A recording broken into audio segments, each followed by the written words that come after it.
बहुत परिणाम नहीं आता सामने, और समाज के सामने लाने वाले आप लोग हैं। तो दोनों पहलू को आप देखते हैं, जो उज्ज्वल पक्ष है और जो उसकी कमियां हैं, उनको भी समाज के सामने आना जरूरी होता है। और शैक्षणिक संस्थाओं में आप सभी की भूमिका बड़ी अहम हो जाती है।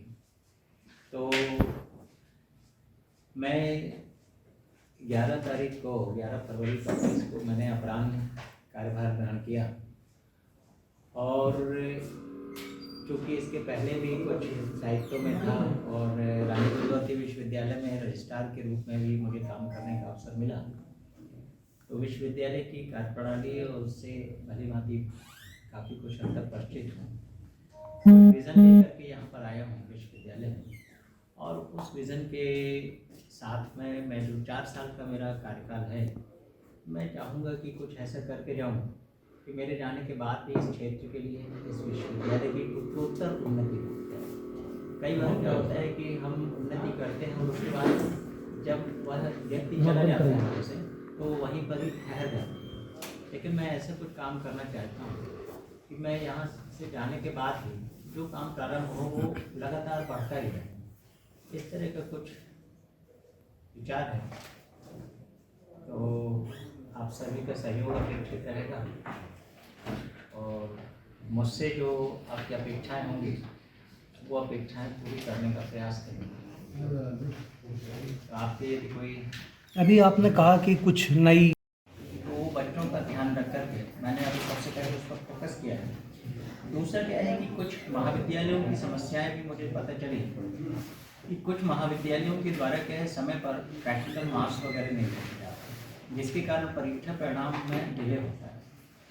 तो उन महाविद्यालयों को हम उसमें कसाव लाने के पक्ष में हैं कि उनके ऊपर रिस्पॉन्सिबिलिटी फिक्स की जाएगी कि आप समय पर, यदि जब ऑनलाइन अपलोड करना है उसके बाद भी समय पर आप अपलोड क्यों नहीं कर पाते, जिसके कारण मार्क्स जो है विश्वविद्यालय को प्राप्त सीसी के मार्क्स हैं, प्रैक्टिकल मार्क्स हैं, तो समय पर अपलोड किए जाएँ ताकि परीक्षा परिणाम विश्वविद्यालय का प्रभावित ना हो, समय पर हो। तो सबसे पहला फोकस है समय पर परीक्षा होना, समय पर परीक्षा परिणाम होना, और पढ़ाई लिखाई, एकेडमिक्स रेगुलर क्लासेस हो, बच्चों की संख्या बढ़े क्लासेस में, वो हमारा फोकस है। आज भी मैं 2-3 डिपार्टमेंट्स विजिट करके आया हूँ, तो उसके बाबत मैंने निर्देश दिया है। दूसरा क्या है कि विश्वविद्यालय निरंतर उन्नति कर रहा है। जैसे पहले जो मैंने देखा प्रोफाइल में कि C ग्रेड था, C++, फिर वहाँ से जाकर के अभी B++ पर आया। अब हमारा जो प्रयास है, वो जो मेरा लक्ष्य है वो A++ का है। तो A++ का लक्ष्य लेकर के हम किन बिंदुओं पर पीछे रह गए हैं, किस कारण से हम नहीं हो पाए, तो उसकी समीक्षा बैठक हम कर रहे हैं। और आज ही मैंने IPSC की बैठक है 3 बजे, और एनुअल जो इनका परफॉर्मेंस होता है वो तैयार करना विश्वविद्यालय का। ज़्यादातर क्या होता है कि जब हमारी ये नेक्स्ट टीम आती है, पहला काम है हमारा कि ऑब्जर्वेशन। तो मैं विभिन्न विभागों में गया, परीक्षा में गया, एकेडमिक्स में गया, कार्मिक विभाग वगैरह विभिन्न जगहों पर जाकर के हमारा अभी भी एक प्रकार से सर्वेक्षण जैसा चल रहा है, कहाँ क्या कमियाँ हैं वो देख रहा हूँ। तो सबसे पहला तो मेरा ये है कि जो एकेडमिक एनवायरनमेंट है, अकादमिक वातावरण का निर्माण करना सबसे पहला फोकस है। और दूसरा जो गवर्नमेंट का एकेडमिक कैलेंडर हमारा जारी होता है परीक्षा के लिए, परिणाम के लिए, उस पर फोकस करना कि समय से परीक्षा हो और समय से परिणाम हो। दूसरा, कुछ जो PhD वगैरह होती है, बच्चे जो शोध कार्य करते हैं और थीसिस जमा होती है, उसमें अननेसेसरी को डिले ना हो, वो समय से उनके PhD वाइवा हो और समय से उनका नोटिफिकेशन हो, ताकि वो आगे कहीं अप्लाई करना चाहते हैं तो वो समय पर उसका कर सकें। इससे भी आते से ही मैंने एकेडमिक्स की मीटिंग की और जितने भी थीसिस जमा हुई हैं उनकी जानकारी मैंने इकट्ठी की है कि वो कब जमा हुई है, कब उनके पत्र गए, और मुझे लगता है कि इन 2-3 दिनों के अंदर कम से कम 50 PhD के जो है मैंने नोटिफिकेशन के लिए उनके PhD, मैं हर साल का जो जितना भी उनका IKR है वो हर साल का तैयार कराना, ताकि आगे जाकर के एकदम से बर्डन न महसूस हो और हम उसमें इन्हांस कर सकें उत्तरोत्तर। तो उसकी समीक्षा हमने प्रारंभ कर दी है, आज ही उसकी बैठक है। तो ये करना। दूसरा क्या है कि क्योंकि एक विषय याद है कि शहडोल का विश्वविद्यालय बन जाने से हमारे बहुत से महाविद्यालय जो है धीरे धीरे एप्लीकेशन में वो शहडोल में जाने वाले हैं, तो हमको एक बहुत बड़े फाइनेंशियल लॉस हमारे को होने वाला है। हमारे सामने बहुत सारे जो सेल्फ सपोर्टिंग कोर्सेज चल रहे हैं उनके पेमेंट की समस्या आने वाली, निरंतर डिमांड हो रही है कि इस तरह से इतनी संख्या बढ़ाई जाए, लेकिन सबसे बड़ी समस्या ये है कि उनको पेमेंट कहाँ से किया जाए। तो उसके बारे में चिंता करना, तो हम कुछ नए कोर्सेज पर विचार कर रहे हैं और ऐसे कोर्सेज जो लोकल स्तर पर क्या जॉब दे सकते हैं। जो बच्चे हैं शॉर्ट टर्म कोर्सेज, बहुत ज़्यादा फीस नहीं दे सकते हैं, तो शॉर्ट टर्म। दूसरा क्या है कि आसपास में माइनिंग एरिया काफ़ी है, यहाँ से लेकर के कटनी तक माइनिंग, कटनी के आसपास में भी बहुत ज़्यादा दूरी नहीं है, और यहाँ आपका Shahdol Naurozabad coal mines area है, यहाँ आपका जेपी सीमेंट वगैरह है। तो वो देखते हुए हम एक माइनिंग का कोर्स प्रारंभ करने वाले हैं। कल मैं आईआईटी धनबाद में मैंने बात किया है, तो हम कोलैबोरेशन से और माइनिंग का कोर्स जैसे प्रारंभ करने की बात करते हैं। कुछ छोटे छोटे सर्टिफिकेट कोर्सेज, जैसे एक और नया कोर्स हमने अभी विचार किया है और कंप्यूटर साइंस डिपार्टमेंट के हेड्स के साथ में मैंने चर्चा की है कि डाटा साइंस का भी 100% प्लेसमेंट है, तो data science and machine learning का हम कोर्स प्रारंभ कर रहे हैं, उसका विचार कर रहे हैं इसी साल से 2025-26 से भी। और जो भी हमको करने हैं मैं थोड़ा सा एग्रेसिव मोड में फास्ट करने के मूड में। और दूसरा कि छोटे छोटे जो बच्चे हैं, जैसे अभी कंप्यूटर के सॉफ्टवेयर का कोर्स चल रहा है, BSc computer science, BTech computer science चल रहा है। मैं चाहता हूँ कि लड़का खुद करना सीखे, जैसे नेटवर्किंग हार्डवेयर स्थापित करने की सोच रहे हैं।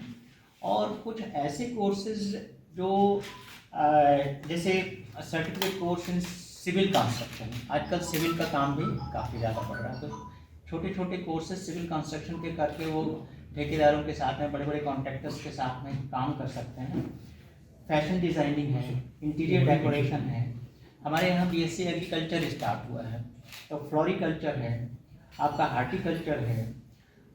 अभी एक चीज़ और दिमाग में आई है जो अभी मूर्त रूप नहीं मगर डिस्कशन में है, हमारे पास एक तालाब है, तो तालाब है तो क्या हम विशेष का भी वो विचार आया है, वो भी हम अभी लाने वाले हैं। तो मैं अभी घूमने भी गया था पूरे साइट पर, तो देखने के बाद में मुझे आया कि एक ये कोर्स भी यहाँ पर, उसमें गवर्नमेंट की सब्सिडीज़ भी रहती हैं, तो इस तरह का कोर्स डिज़ाइन करने पर हम विचार कर रहे हैं।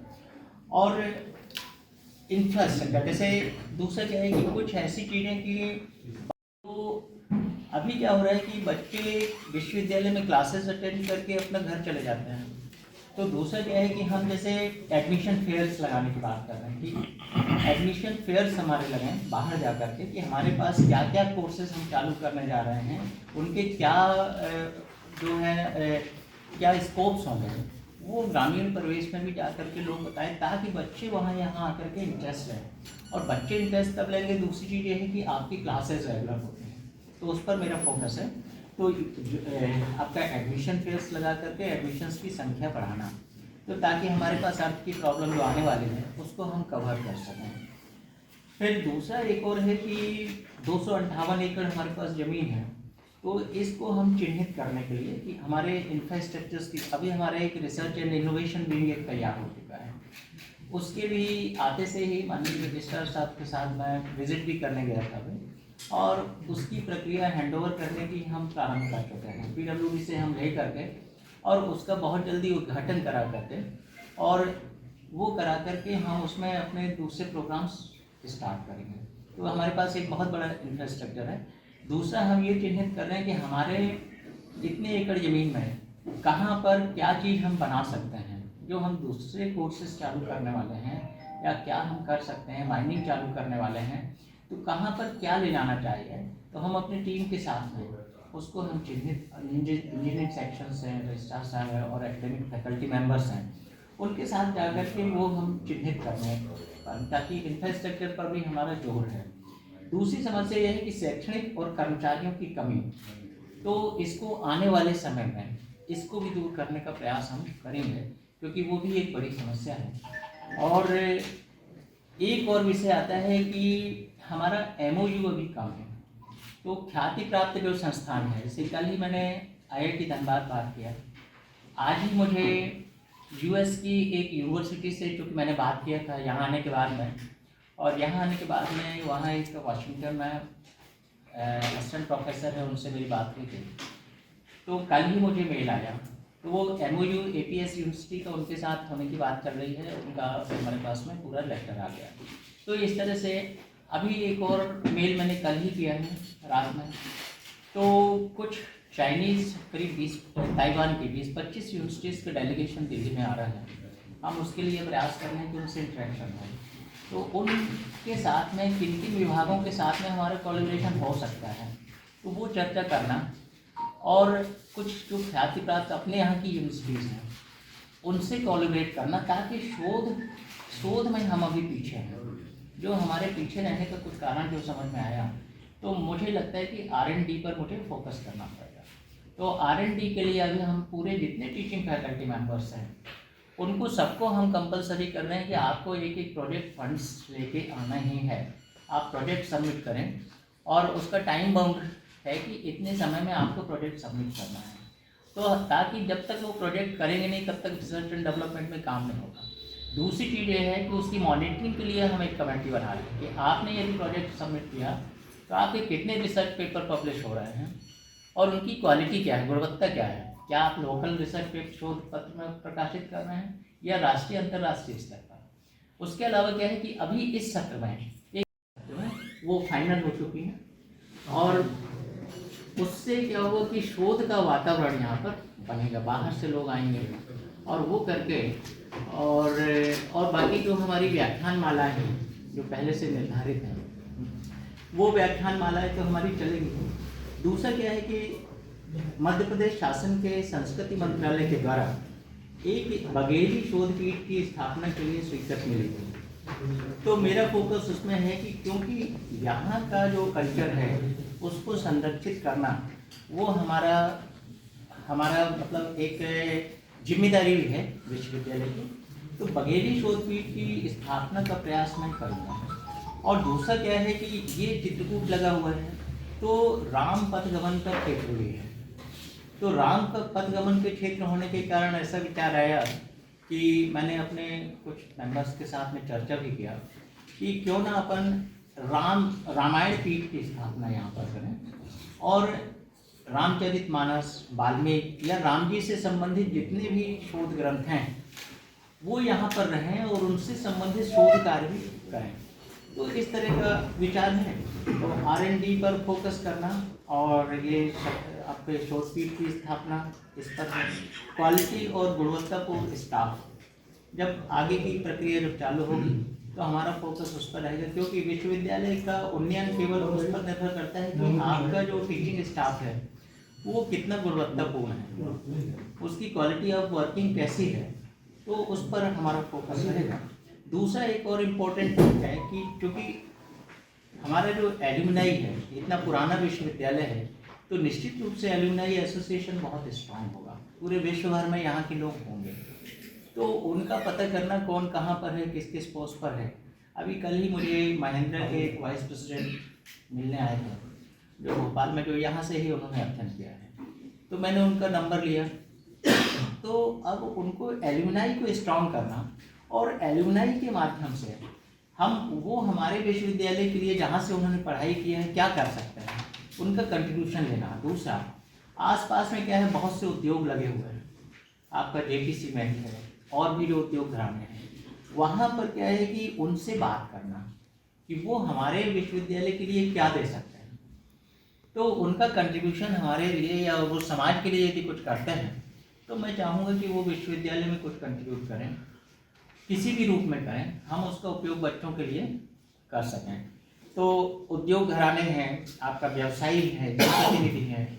और अभी मैं माननीय उप मुख्यमंत्री जी से मिला था आने के दूसरे या तीसरे दिन, और मैंने उनसे चर्चा किया था कि आपके यहाँ 750 मेगावाट का ये सोलर जो पावर स्टेशन है, या इंडस्ट्रीज से हमारे को उनसे कोलैबोरेशन करना, प्रोजेक्ट वर्क के लिए वो जाएँ, फिर उनको जॉब अपॉर्चुनिटीज़ के लिए जाएँ, जॉब फेयर्स हम यहाँ पर लगाएं, उनकी कंपनियां यहाँ पर आएँ, बाहर की कंपनियां आएँ, इस तरह से तो ये रिलेशनशिप डेवलप करना स्टूडेंट यूनिवर्सिटी के बीच में। दूसरा एक और वर्क है कि क्योंकि शोध कार्य ये करते हैं, हमारा केमिस्ट्री डिपार्टमेंट है जैसे शोध कार्य में लगे, और भी एनवायरनमेंट है, काफ़ी पुराना डिपार्टमेंट है, लेकिन अब तो हम सारे डिपार्टमेंट्स को शोध कार्य के लिए कंपलसरी कर रहे हैं कि आपको करना ही पड़ेगा।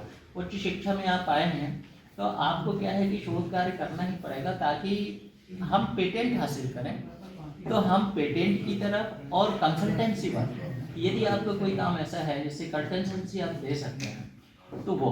दूसरा अभी एक बात और आई है वो कि लोकल लेवल पर क्या है कि बहुत से स्किल्ड वर्कर्स रहते हैं जिनके पास डिग्री नहीं रहती है, लेकिन यदि उनको हम कोई सर्टिफिकेट या वो कुछ उपलब्ध करा दें छोटा मोटा, तो वो करने के बाद में क्या है वो कहीं जॉब भी पा सकते हैं।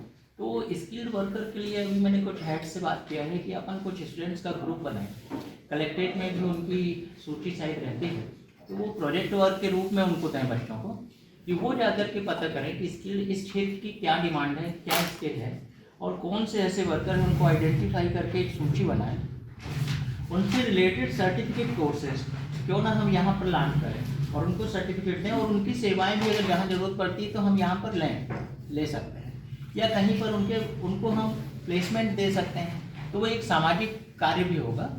तो इस तरह का भी एक विचार जो है आया है। दूसरा एक और, क्योंकि यहाँ अभी एयरपोर्ट चालू हुआ है तो मैं एविएशन पर भी एक सर्टिफिकेट कोर्स का काम कर रहा हूँ कि इसमें, और सोलर पैनल्स निर्माण में, सोलर पैनल निर्माण और एविएशन, क्योंकि ये लोकल लेवल पर है तो उनको यदि कुछ मिल सकता है।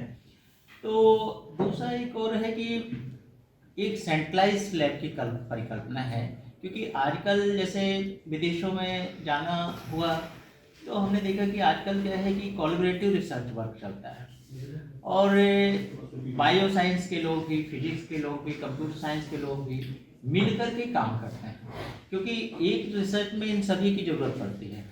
तो एक सेंट्रलाइज लैब और एक टेक्नोलॉजी पार्क यूनिवर्सिटी का ये विचार है कि यदि संभव हुआ, क्योंकि हमारे पास ज़मीन है, तो वो भी डेवलप करने पर हम वो करेंगे ताकि हमारी नैक की ग्रेडिंग मिले। मेन ऑब्जेक्टिव हमारा ये है कि नैक ग्रेडिंग हमारी बढ़ जाएगी तो हमारे को फंडिंग बढ़ जाएगी।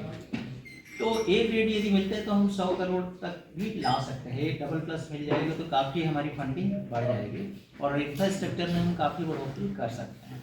तो इस तरह से वो मैंने मतलब एक अपना वो बनाया हुआ है। इस डिमांड है, सबसे ज़्यादा डिमांड आप देखेंगे डाटा साइंस का चल रहा है। इसमें क्या है कि इकोनॉमिक्स के छात्रों की भी ज़रूरत है, कॉमर्स के छात्रों की भी ज़रूरत है, कंप्यूटर साइंस की भी ज़रूरत है, साइंस के लोगों की भी ज़रूरत है। तो ये एक ऐसा विषय है जो अभी बिल्कुल और 100% इसमें प्लेसमेंट है। तो मैं मतलब ये जो कोर्स की बात कर रहा हूँ, कुछ लोगों से डिस्कस कर, कुछ संस्थाओं से मैंने डिस्कस किया है जो बड़ी संस्थाएं हैं जो कोर्स रन कर रही हैं, उनके डायरेक्टर से और वाइस चांसलर से मैंने बात किया है। वो बात करने के बाद में मैंने उनसे बोला कि ये क्षेत्र के लिए आप मुझे सुझाएं कि क्या चालू किया जाए। तो ये विषय निकल कर के आया कि डाटा साइंस आप चालू करें, डाटा साइंस में अच्छा स्कोप है। दूसरा जो तकनीकी की बात आई कि हमारा इंजीनियर क्या है, वो इलेक्ट्रॉनिक्स का इंजीनियर हो सकता है, लेकिन उसको जो है कंप्यूटर इंजीनियर हो सकता है, मगर कंप्यूटर में एक फॉल्ट आ जाएगा तो वो सुधार नहीं सकता। आपका किसी इलेक्ट्रॉनिक पावर सप्लाई है, अगर कोई प्रॉब्लम आ गई तो वो सुधार नहीं सकता है।